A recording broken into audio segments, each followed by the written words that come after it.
Hello दोस्तों, नमस्ते। कैसे हैं आप सब? आशा करती हूँ आप सब स्वस्थ होंगे और मस्त होंगे।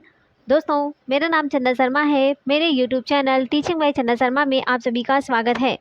तो दोस्तों, आज हम बात करने वाले हैं बिहार शिक्षक भर्ती 2024 3.0 एंड 4.0। 3.0 का जो री एग्ज़ाम होने वाला है उसके लिए बहुत ज़्यादा इंपॉर्टेंट है क्लास, और 4.0 के लिए भी बहुत ज़्यादा इंपॉर्टेंट है। तो आप लोग इस वीडियो में लास्ट तक बने रहिएगा और ज़्यादा से ज़्यादा लोगों को शेयर कीजिएगा दोस्तों, क्योंकि बहुत ही इंपॉर्टेंट क्लास है। GK GS and current affair की स्पेशल क्लास है। तो आप लोग इस वीडियो में लास्ट तक बने रहिएगा और ज़्यादा से ज़्यादा लोगों को शेयर कीजिएगा। तो चलिए, सबसे पहले सेशन को ना लाइक करके शेयर कर दीजिए, उसके बाद में हम कंटिन्यू क्लास करते हैं। लाइक करके शेयर कर दीजिए, उसके बाद में हम कंटिन्यू क्लास करते हैं। ओके गाइस, चलिए। तो देखिए दोस्तों, मेरा पहला क्वेश्चन है, आप देख सकते हैं स्क्रीन पर। मेरा पहला क्वेश्चन है, सिंधु घाटी सभ्यता के बारे में इनमें से कौन सा कथन सत्य है? आपको सत्य कथन बताना है। इसमें से कौन सा कथन सत्य है? 3 असत्य है और 1 सत्य है। वो सत्य कौन सा है आपको बताना है। मेरा पहला ऑप्शन है कि सिंधु घाटी सभ्यता के लोग कपास के उत्पादन करने वाले पहले व्यक्ति थे, या फिर सिंधु घाटी सभ्यता ग्रामीण सभ्यता थी। सिंधु घाटी के लोग कुत्ते, बिल्लियों और घोड़ों को बड़े पैमाने पर पालते थे, या फिर यहाँ के लोग केवल चावल की खेती करते थे। तो सिंधु घाटी सभ्यता के बारे में कौन सा कथन सत्य है, इसको आपको बताना है दोस्तों, इंपॉर्टेंट है। तो दोस्तों, इसका राइट आंसर क्या हो जाएगा? इसका राइट आंसर है ऑप्शन ए, सिंधु घाटी सभ्यता के लोग कपास के उत्पादन करने वाले पहले व्यक्ति थे। Option A is the right answer. चलिए आगे देखते हैं। नेक्स्ट क्वेश्चन है, जैन धर्म के 3 रत्न जैन धर्म के त्रिरत्न में शामिल है। जैन धर्म के त्रिरत्न में शामिल है, कौन कौन है? ऑप्शन ए है सही विश्वास, सही ज्ञान और सही व्यवहार, या फिर सही भाषण, सही ज्ञान, सही आचरण, सही विश्वास, सही ज्ञान और सही आचरण, या सही विश्वास, सही पथ और सही आचरण। तो दोस्तों, जैन धर्म के त्रिरत्न में कौन कौन शामिल है? इसका राइट आंसर क्या हो जाएगा? इसका राइट आंसर है ऑप्शन सी, सही विश्वास, सही ज्ञान और सही आचरण। Option C is the right answer. चलिए आगे देखते हैं। चौल अभिलेखों के अनुसार जैन संस्थानों को दान में दी जाने वाली भूमि को क्या कहा जाता था? चोल अभिलेखों के अनुसार जैन संस्थाओं को दान में दी जाने वाली भूमि को दोस्तों क्या कहते थे? ब्रह्मदेव, या फिर पाली छाद्यम, शाला भोग, या फिर बेलन बगाई। बताइए कि चोल अभिलेखों के अनुसार जैन संस्थानों में को दान में दी जाने वाली भूमि को क्या कहते हैं? तो इसका राइट आंसर हो जाएगा दोस्तों ऑप्शन बी, पल्ली छादम, है ना। ऑप्शन बी पल्ली छादम बोलते हैं। ठीक है, चलिए आगे देखते हैं। नेक्स्ट क्वेश्चन है, विशाख दत्त द्वारा रचित मुद्रा राक्षस कौन सी भाषा में लिखी गई है? विशाख दत्त के द्वारा रचित, अच्छा बताइए, मुद्रा राक्षस के रचनाकार कौन है, लेखक कौन है? विशाख दत्त। यहाँ से 2 क्वेश्चन है दोस्तों, यहाँ पर 2 क्वेश्चन बन रहे हैं कि विशाख दत्त द्वारा रचित मुद्रा राक्षस कौन सी भाषा में लिखी है। तो सबसे पहला क्वेश्चन यही बनता है ना कि विशाख दत्त द्वारा जो रचित है वो क्या है, कौन सी है? तो इसका राइट आंसर हो जाएगा मुद्रा राक्षस। अच्छा, किस भाषा में लिखी गई है दोस्तों? तो ये लिखी गई थी संस्कृत में। Option C is the right answer, Sanskrit भाषा में। ठीक है, चलिए आगे देखते हैं। नेक्स्ट क्वेश्चन है कि निम्नलिखित में से किस शासक के शासनकाल में भारत का पहला मुद्रा रुपया मुद्रित हुआ? निम्नलिखित में से किस शासक के शासनकाल में भारत का पहला मुद्रा रुपया इस मुद्रित हुआ? ऑप्शन ए है इल्तुतमिश, शेरशाह सूरी। तो दोस्तों, मेरा क्वेश्चन है कि निम्नलिखित में से किस शासक के शासनकाल में भारत का पहला मुद्रा रुपया मुद्रित हुआ है? ऑप्शन ए है इल्तुतमिश, ऑप्शन बी है शेरशाह सूरी, ऑप्शन सी है अकबर, या फिर गयासुद्दीन तुगलक। तो निम्नलिखित में से किस शासक के शासनकाल में भारत का पहला मुद्रा रुपया मुद्रित हुआ है? तो इसका राइट आंसर हो जाएगा दोस्तों ऑप्शन बी हो जाएगा, शेरशाह सूरी। ठीक है, option B Shershah Suri important है।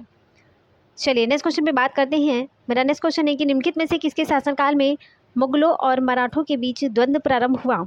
ऑप्शन ए है अकबर, जहांगीर, शाहजहां, या फिर औरंगजेब।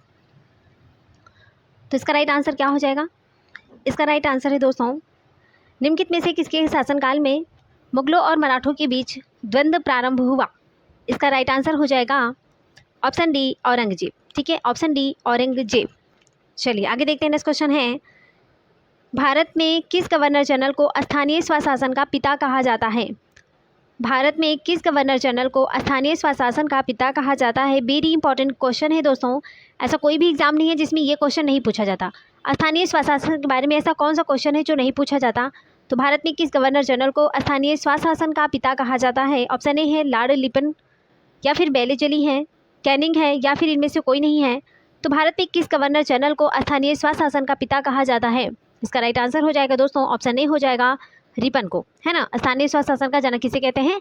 रिपन को बोलते हैं। ठीक है, चलिए आगे देखते हैं। नेक्स्ट क्वेश्चन है कि ब्रिटिश साम्राज्य में अवध का विलय हुआ था। ब्रिटिश साम्राज्य में अवध का विलय हुआ था 1853 में, 1854 में, 1855 में, या फिर 56 में। तो दोस्तों ब्रिटिश साम्राज्य में अवध का विलय कब हुआ था? इसका राइट आंसर हो जाएगा ऑप्शन डी 1856 में। ठीक है, चलिए आगे देखते हैं। नेक्स्ट क्वेश्चन है निम्नलिखित में से किसने बंगाल के विभाजन 1905 के विरोध में हुए आंदोलन का नेतृत्व किया था? निम्नलिखित में से किसने बंगाल के विभाजन 1905 के विरोध में हुए आंदोलन का नेतृत्व किया था? ऑप्शन ए है सुरेंद्रनाथ बनर्जी ने, सी.आर. दास ने, आशुतोष मुखर्जी ने, या फिर रविंद्रनाथ टैगोर ने। तो दोस्तों इसका राइट आंसर हो जाएगा ऑप्शन ए सुरेंद्रनाथ बनर्जी ने। ठीक है, चलिए आगे देखते हैं। नेक्स्ट क्वेश्चन है सत्यशोधक समाज की स्थापना कब हुई थी? वेरी इंपॉर्टेंट क्वेश्चन है कि सत्यशोधक समाज की स्थापना हुई थी। ऑप्शन ए है महादेव गोविंद रानडे के द्वारा 1867 में, सुरेंद्र नाथ बनर्जी के द्वारा 1870 में, ज्योतिबा फुले के द्वारा 1873 में, या फिर इनमें से कोई नहीं। तो सत्यशोधक समाज की स्थापना कब हुई थी? सत्यशोधक समाज की स्थापना की बात करते हैं दोस्तों, तो ये हुआ था, कब हुआ था बताइए? सत्यशोधक समाज की स्थापना हुई थी ज्योतिबा फुले के द्वारा 1873 में। Option C is the right answer. Okay, चलिए आगे देखते हैं। नेक्स्ट क्वेश्चन है, यहाँ से हमारा करंट अफेयर स्टार्ट हो रहा है दोस्तों, जो कि इंपॉर्टेंट है। इसमें से कोई भी ऐसा क्वेश्चन नहीं है जो इंपॉर्टेंट नहीं है, है ना। तो चलिए फटाफट चलते हैं हम अपने करंट अफेयर वाले क्वेश्चन पर। देखिए मेरा पहला क्वेश्चन है कि किस भारतीय ग्रैंड मास्टर ने कैंडिडेट्स शतरंज टूर्नामेंट का टाइटल जीता है? ऑप्शन ए है आर प्रज्ञानंदन, बी है डी गुकेश, सी है विदित गुजराती, या फिर हरि कृष्णा पेंटाला। तो दोस्तों इसका राइट आंसर हो जाएगा ऑप्शन बी हो जाएगा डी गुकेश, है ना। चलिए आगे देखते हैं। नेक्स्ट क्वेश्चन है पीएम नरेंद्र मोदी ने भगवान महावीर निर्वाण महोत्सव का उद्घाटन कहाँ किया? पीएम नरेंद्र मोदी ने भगवान महावीर निर्वाण महोत्सव का उद्घाटन कहाँ पर किया है? बनारस में, पटना में, नई दिल्ली, या फिर अहमदाबाद में। तो पीएम नरेंद्र मोदी ने भगवान महावीर निर्वाण महोत्सव का उद्घाटन कहाँ किया है? इसका राइट आंसर हो जाएगा ऑप्शन सी नई दिल्ली में। चलिए आगे देखते हैं। नेक्स्ट क्वेश्चन है भारतीय नौसेना के पूर्वी नौसेना कमान पूर्वी लहर अभ्यास का संचालन किया। पूर्वी कमान का मुख्यालय कहाँ है? ऑप्शन ए है चेन्नई में, विशाखापत्तनम, कटक, या फिर कोची। तो भारतीय नौसेना की पूर्वी नौसेना कमान पूर्वी लहर अभ्यास का संचालन किया, और पूर्वी कमान का मुख्यालय कहाँ पर है? तो इसका राइट आंसर हो जाएगा दोस्तों ऑप्शन बी विशाखापत्तनम में, है ना। कहाँ पर? विशाखापत्तनम।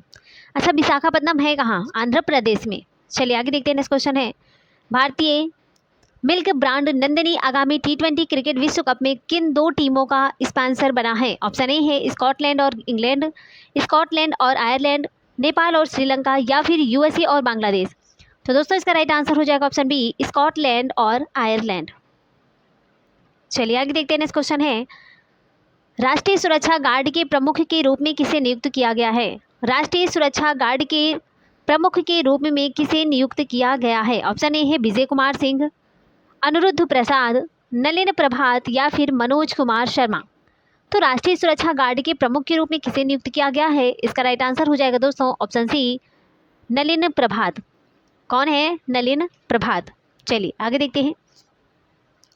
देखिए दोस्तों, आपको सबसे पहले इस सेशन को ना लाइक करो। जितने लोग देख रहे हो ना, सब लोग लाइक कर शेयर करो। कंटिन्यू क्लास चल रही है, ठीक है। आप लोग कितना तो कर सकते हो ना, लाइक करके शेयर कर सकते हो। और जो पहली बार चैनल पर विजिट करें वो तो सब्सक्राइब कर ही सकते हैं चैनल को। इतना आप लोग नहीं कर सकते हो, कम से कम इतना करके मोटिवेट तो कर दिया करो। आपके लिए इतनी अच्छी क्लास लेकर आते हैं, पर नहीं, आप लोगों को तो कुछ करना नहीं है बस। चलिए आगे करते हैं। नेक्स्ट क्वेश्चन है दोस्तों गुजरात की किस लोकसभा सीट से बीजेपी उम्मीदवार मुकेश दलाल का निर्विरोध चुना गया है? ऑप्शन ए है सूरत, बी है गांधीनगर, सी है पूर्व अहमदाबाद, या फिर राजकोट। तो गुजरात की किस लोकसभा सीट से बीजेपी उम्मीदवार मुकेश दलाल को निर्विरोध चुना गया है? इसका राइट आंसर हो जाएगा दोस्तों ऑप्शन सी हो जाएगा सॉरी, ऑप्शन ए हो जाएगा सूरत। ठीक है, ऑप्शन ए सूरत। चलिए आगे देखते हैं। नेक्स्ट क्वेश्चन है, NFL के प्रसिद्ध कार्टर बैंक खिलाड़ी रोमन गैब्रियल का निधन हो गया है, वह किस मूल के थे? तो रोमन गैब्रियल का निधन हो गया, ये किस मूल के थे? ऑप्शन ए है भारतीय, या फिर फिलिपिनो, चीनी थे, या फिर जापानी। तो NFL के प्रसिद्ध कार्टर बैंक खिलाड़ी रोमन गैब्रियल का निधन हो गया है, वो किस मूल के थे? इसका राइट आंसर हो जाएगा दोस्तों ऑप्शन बी हो जाएगा फिलिपिनो, है ना, option B Filipino. Next question पे बात करते हैं। हाल ही में किसे धनलक्ष्मी बैंक ने प्रबंध निदेशक नियुक्त किया है?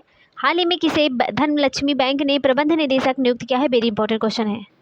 ठीक है, तो ऑप्शन ए है सौरभ गर्ग, नलिन कोहली, या फिर अजित कुमार के, या फिर जगजीत सिंह।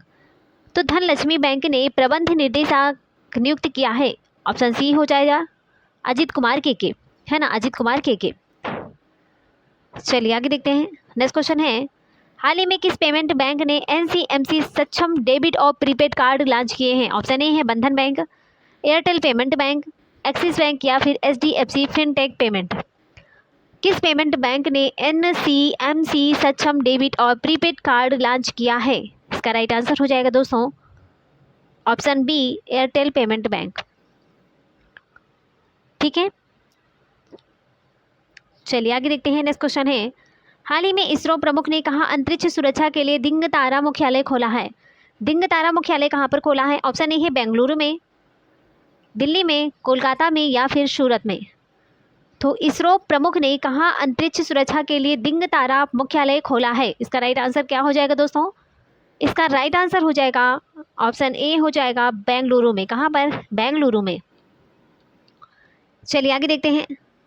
तो दोस्तों यहाँ पर हमारे क्वेश्चन समाप्त होते हैं। Thanks for watching. दिल से बने रहने के लिए, आप लोगों ने लास्ट तक बने रहे और अपना प्यार और विश्वास बनाए रखा, इसके लिए थैंक यू सो मच। ठीक है, चलिए अगर दोस्तों आप हमारे चैनल पर पहली बार विजिट कर रहे हैं तो सबसे पहले चैनल को सब्सक्राइब करके बेल आइकन को प्रेस करना है, जिससे नेक्स्ट नोटिफिकेशन आप तक जरूर पहुंचे। ठीक है, ये सेशन आपको कैसा लगा प्लीज़ इसको दिल से लाइक कर दीजिएगा और दिल से कमेंट जरूर कर दीजिएगा। कमेंट बॉक्स में प्यारा सा कमेंट जरूर डाल दीजिएगा और इस सेशन को शेयर कर दीजिएगा, जिससे दूसरों को भी बेनिफिट मिल सके, क्योंकि ये क्लास बहुत ज़्यादा इंपॉर्टेंट है।